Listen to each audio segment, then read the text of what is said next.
Halo sahabat-sahabat Katolik, hari ini kita jumpa lagi dengan pembelajaran yang berbeda.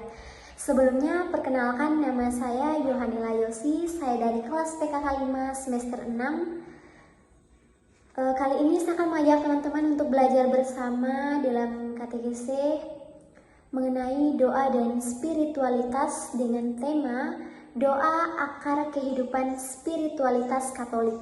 Nah, sebelum itu, tentu kita tahu bahwa doa adalah bentuk komunikasi kita dengan Allah. Doa merupakan cara kita membangun hubungan dengan Tuhan. Tentu saja, Dia tahu apa yang kita pikirkan tanpa kita memberitahu.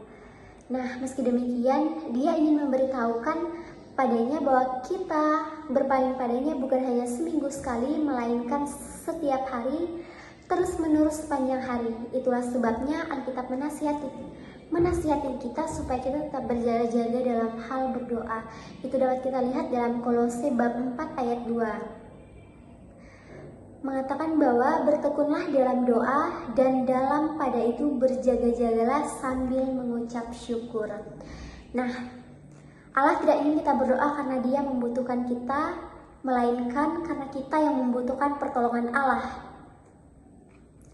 Dia ingin kita berdoa karena kita yang membutuhkannya. Kita perlu berpaling padanya terus-menerus, berulang kali, bahkan lagi dan lagi.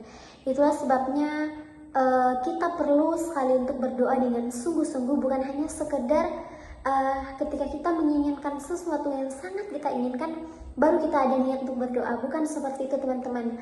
Nah, seharusnya kita sadar bahwa doa itu merupakan kebutuhan pribadi kita.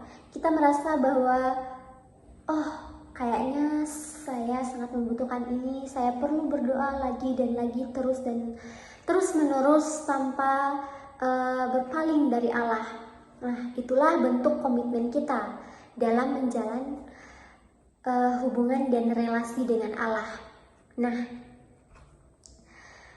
kita perlu berpaling padanya sehingga kita dapat diubah olehnya, sekaligus kita akan bisa menerima rahmat yang kita perlukan untuk menghidupi kehidupan yang Allah berikan pada kita untuk kita jalani.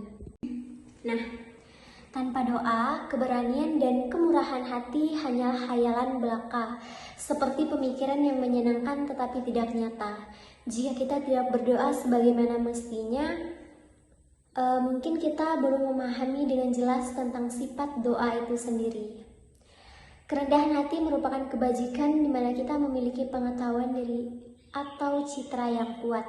Nah, kita bukan apa-apa dan tidak bisa melakukan apa yang bernilai. Melalui kerendahan hati pula lah kita diajarkan bahwa kita adalah putra-putri Allah. Nah, segala yang baik dalam diri kita berasal dari kebaikan ilahinya. Dan semua kegagalan kita dapat diatasi melalui kasih karunia-Nya yang besar. Nah, tapi teman-teman, doa tidak cukup hanya dengan kerendahan hati saja, melainkan juga memerlukan iman yang kuat dan kokoh. Kita bisa melihat dalam Ibrani bab 11 ayat 1. Iman adalah dasar dari segala sesuatu yang kita miliki. Yang tidak kita lihat, iman merupakan kebajikan yang memampukan kita untuk percaya akan kebenaran Allah. Bahkan kita tidak bisa melihat bentuk Allah secara fisik. Kita bisa melihat itu karena kita secara pribadi berdasarkan kesaksian dan percaya. Itulah sebabnya kita percaya bahwa akan iman kita terhadap Allah. Nah, dalam Santo Petrus menyatakan bahwa kita bisa melihat dalam Alkitab surat Petrus yang pertama itu bab 1 ayat 8 sampai dengan 9. Sekalipun kamu belum pernah melihat Dia, namun kamu mengasihinya. Kamu percaya kepada Dia sekalipun kamu sekarang tidak melihatnya. Kamu bergembira karena sukacita yang mulia dan tidak terkatakan. Karena kamu telah mencapai tujuan imanmu, yaitu keselamatan jiwamu. Keselamatan itulah yang diselidiki dan diteliti oleh nabi-nabi yang telah bernubuat tentang kasih karunia yang diuntukkan bagimu.